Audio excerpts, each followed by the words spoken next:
So as I think about you, I think about how it started and our friendship, and I'm remiss to go back when I had a conversation with a high school teacher, and he said, if you're lucky in life, because I assumed I had a lot of friends in high school. I thought I had several friends. But he said, if you're lucky, you may have one. And, in 1986, I saw you and you saw me, but we knew each other from, the area, from DC. But you embraced me. And you embraced me. I had no brother, I had a bunch of sisters. And you embraced me. And you embraced me at a point where I could talk to somebody a little different than I had an opportunity to speak to a father. I had another buddy in my life, but at that particular time, he was still in high school, and I had the opportunity to just bond with you and get to know you, and you saw me for some of the struggles I was having in my home life, the struggles I was having in college, and you always were there for me. You helped me. You told me when I was wrong. You called me on my bullshit, and that's what I appreciate, and that helped me grow. You saw when things weren't going right, and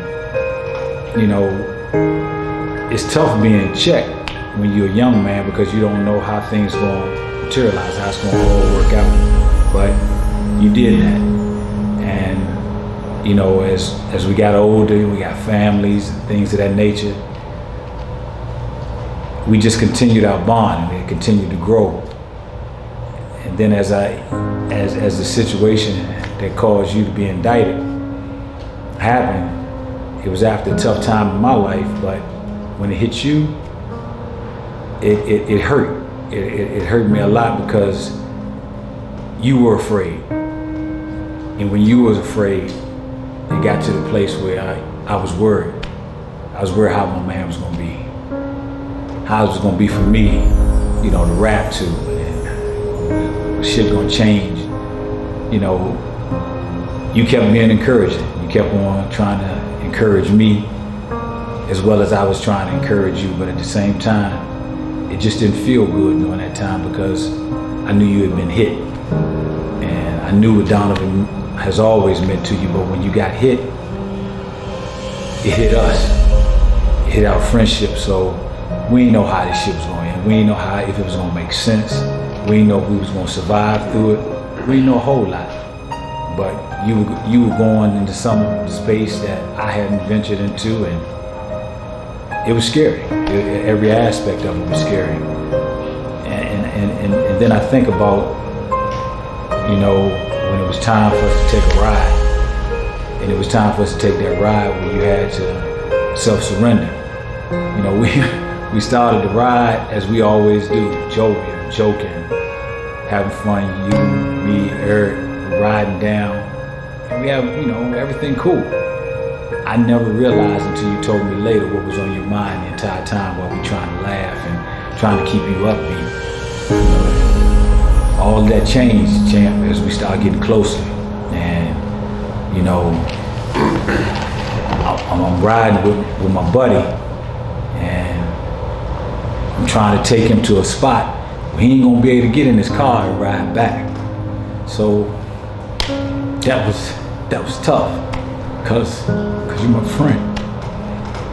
And Mr. McQueen gave me something that was real.